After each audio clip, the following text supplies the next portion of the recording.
ವಿಚಾರಗಳಿರ್ತವೆ, ಅದು ಪಬ್ಲಿಕ್ ಡಿಬೇಟಿಗೆ ಹೆಂಗೆ ಬರುತ್ತೆ ಅಂತ. ಅವ್ರ ತಾಯಿಗೆ ನೋಡ್ಕೊಂಡು ಹೋದ್ರು ಕ್ಯಾಮ್ರಾಮ್ಯಾನ್ ಹೋಗ್ತಾನೆ, ಅವ್ರು ಹಾಲಿಡೇಗೆ ಹೋದ್ರು ಕ್ಯಾಮ್ರಾಮ್ಯಾನ್ ತೊಗೊಂಡು ಹೋಗ್ತಾರೆ. ಅವರು ಯಾವುದು ಅವ್ರ ಮನೆಯಲ್ಲಿ ಕರೋನಾ ಸಂದರ್ಭದಲ್ಲಿ ಯಾವುದು ನವಿಲಿಗೆ ಏನು ಸ್ವಲ್ಪ ಆಹಾರ ಹಾಕ್ತಾಯಿದ್ರು ಕ್ಯಾಮ್ರಾ ಇರ್ತಾವ, ಆಗ ಗೋಗಳಿಗೆ ಮೇವು ಹಾಕಿದ್ರು ಇರ್ತಾವ. ಎಲ್ಲಿಂದ ಬರ್ತಾವೆ ಇವರೆಲ್ಲ?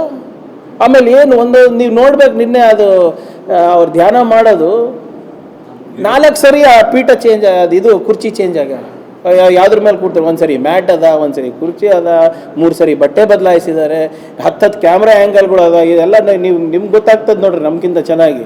ನಮ್ಮಂಥವ್ರಿಗೆ ಕಾಣ್ತದಲ್ಲ, ಮಿನಿಮಮ್ 9 10 ಆ್ಯಂಗಲ್ ಇದೆ ಅಂದರೆ ಒಂದು ಅಟ್ಲೀಸ್ಟ್ ಒಂದು 12 ಕ್ಯಾಮ್ರಾ ಇರಬೇಕಂತ. ಹೆಂಗೆ ಗೊತ್ತಾಗ್ತದ್ರಿ? ಇವ್ರದ್ದೆಲ್ಲ ಖಾಸಗಿ ಇದು. ಒಬ್ಬ ತಾಯಿಗೂ ಭೇಟಿ ಆಗ್ಬೇಕಾದ್ರೂ ಕ್ಯಾಮ್ರಾಮನ್ ಕರ್ಕೊಂಡು ಹೋಗ್ತಾರೆ ಅಂದ್ರೆ ನಾವು ಏನು ಹೇಳ್ಬೇಕಪ್ಪ ಇವರಿಗೆ? ನಿಮ್ಮ ಭಕ್ತಿ ಏನಿದೆ ಅದು ನಿಮ್ಮ ಪರ್ಸ್ನಲ್ ವಿಚಾರ, ನಿಮ್ಮ ಆಚರಣೆ ಏನಿದೆ ನಿಮ್ಮ ಪರ್ಸ್ನಲ್ ವಿಚಾರ. ನೀವು ಅದಕ್ಕೂ ಎಲ್ಲದಕ್ಕೂ ನೀವು ಈ ಕ್ಯಾಮ್ರಾ ಇರಲಾರ್ದೆ ಅವ್ರ ಜೀವನನೇ ನಡೆಯೋದಿಲ್ಲ ಅಂದಂಗೆ ಆಗ್ಬಿಟ್ಟಿದೆ ಅದು. ಇಲ್ಲಿವರೆಗೂ ಅವ್ರ ಡಿಗ್ರಿ ಎಲ್ಲಿದೆ ಅಂತ ಹುಡುಕ್ತಾ ಇದ್ದಾರೆ, ಅದು ಸಿಗ್ತಾ ಇಲ್ಲ. ಫೋಟೋ ಶೂಟೇ ಅವ್ರದ್ದು, ಇಲ್ಲಿವರೆಗೂ ಫೋಟೋ ಶೂಟೇ ಇವರೇ. ಈಗ ಅಲ್ಲಿ ಬಾರ್ಡ್ರಿಗೆ ಹೋದ್ರು ಫೋಟೋ ಶೂಟೇ, ನೀರಾಗ ಕೂತರು ಫೋಟೋ ಶೂಟೇ.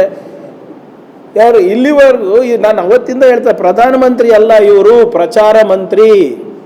ಪ್ರಚಾರ ತಗೊಳೋದ್ರಲ್ಲಿ ನಂಬರ್ 1. ಹೆಂಗ್ರಿ ನೀವೇ ಹೇಳಿ, ಯಾವುದೋ ಒಂದು ಟನಲ್ ಉದ್ಘಾಟನೆ ಆಗ್ತದೆ, ದೊಡ್ಡ ರೋಡು ಸೇತುವೆ ಎಲ್ಲ ಉದ್ಘಾಟನೆ, ಒಬ್ಬರೇ ಇರ್ತಾರಲ್ಲ, ಆ ಸಂಬಂಧಪಟ್ಟ ಮಂತ್ರಿನೂ ಇರೋದಿಲ್ಲ. ಅಟ್ಲೀಸ್ಟ್ ಪ್ರೋಟೋಕಾಲಿಗೆ ಹೌದಪ್ಪ ನಾವೆಲ್ಲ ಒಂದು ಟೀಮ್ ಇದ್ದೀವಿ ನಾವೆಲ್ಲ. ಈಗ ನೀವು ನೋಡಿದ್ದೀರಿ ಯಾವ ಪ್ರಧಾನಮಂತ್ರಿ ಇಲ್ಲಿವರೆಗೂ ಏಕಚಕ್ರಾಧಿಪತಿ ಥರ ಹೋಗಿ ಬಂದಾರೆ ಹೇಳಿ? ಆ ಸೇತುವೆ ಇನಾಗ್ರೇಷನ್ಗೆ ಒಬ್ಬರೇ ಇರ್ತಾರೆ, ಯಾವ ಬಿಲ್ಡಿಂಗ್ ಇನಾಗ್ರೇಷನ್ಗೆ ಒಬ್ಬರೇ ಇರ್ತಾರೆ.